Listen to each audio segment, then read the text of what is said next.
આ વિડીયોમાં સોહન 06/01/2012 ફ્રાઈડે એટલે કે 6 જાન્યુઆરી 2012ના દિવસે પોતાની ડાયરી લખે છે. તે દિવસે લખે છે ઇટ વોઝ 6 જાન્યુઆરી 2012. એને પોતાની ડાયરીમાં તારીખ, એનો મહિનો અને વર્ષ નોંધ્યું છે. તે દિવસે શું હતું તો ઇટ વોઝ માય બર્થડે. તે દિવસે સોહનની બર્થડે હતી.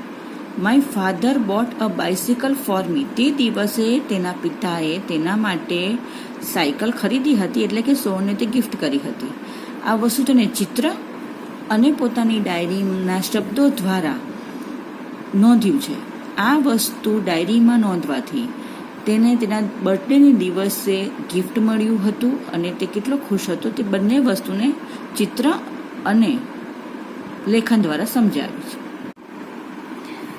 11/2/2012 સેટરડે એટલે કે 11મી ફેબ્રુઆરી 2012 શનિવારના રોજ સોહનના જીવનમાં તે દિવસે શું નવું બન્યું હતું તો આઈ ટુક પાર્ટ ઇન બાઇસિકલ રેસ. તે દિવસે તેણે સાયકલની રેસમાં ભાગ લીધો હતો. આઈ વોન ધ સેકન્ડ પ્રાઇઝ. તે દિવસે એ સાયકલની રેસમાં તેનો બીજો નંબર આવ્યો હતો. I also won this trophy.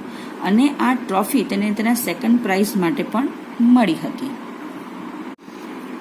તારીખ 04/05/2012 ફ્રાઈડે એટલે કે 4 મે 2012 શુક્રવારના રોજ સોહનના જીવનમાં કંઈક નવું બન્યું હતું. Look at this picture. આપણને પિક્ચર જોવાનું કહે છે. પિક્ચરમાં ઘણું બધું ખ્યાલ આવે છે. This is SSG hospital. આ એસએસજી હોસ્પિટલ જે અહીંયા લખ્યું છે એસએસજી હોસ્પિટલનો રૂમ છે. I had an accident. તે દિવસે એન એક્સિડન્ટ થયો હતો. I was in the hospital for 3 days. અને 3 દિવસ સુધી તેને હોસ્પિટલમાં એડમિટ કરવો પડ્યો હતો. આ ફકરામાં આપણે જોયું અહીંયા એણે લખ્યું છે 6th.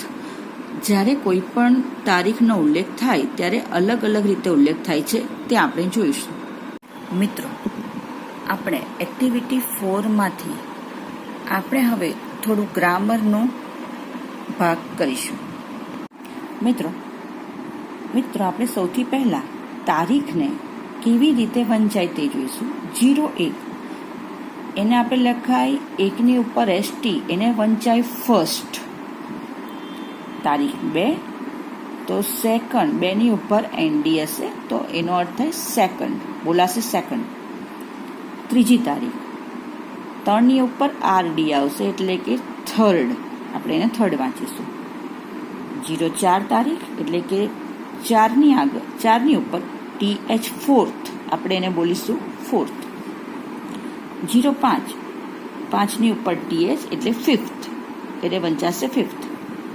06 6ની ઉપર એટલે 6ની ઉપર લખાશે TH સિક્સ્થ.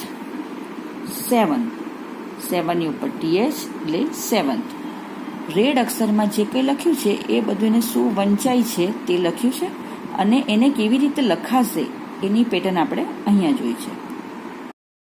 હવે 8 ડેટ હોય તો 8ની ઉપર TH એટલે કે વંચાશે 8. સ્પેલિંગ EAIGH TH એવી રીતે હશે. 09 9ની ઉપર TH વંચાશે 9th. 10ની ઉપર TH વંચાશે 10th.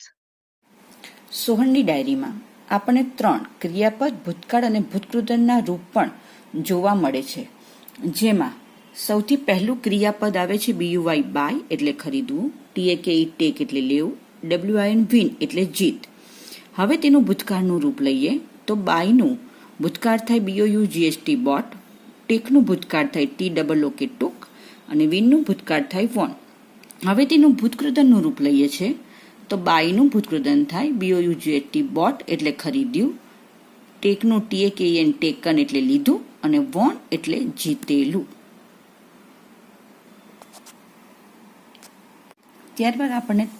ત્યારબાદ આપણને સોહનની ડાયરીમાં નેમ ઓફ ડેઝ એટલે કે સન્ડે રવિવાર, મંડે સોમવાર, ટ્યુઝડે મંગળવાર, વેનસડે બુધવાર, થર્સડે ગુરુવાર, ફ્રાઈડે શુક્રવાર અને સેટરડે એટલે શનિવાર, આ ડેઝના નામ પણ તેમાંથી આપણને જાણવા મળે છે.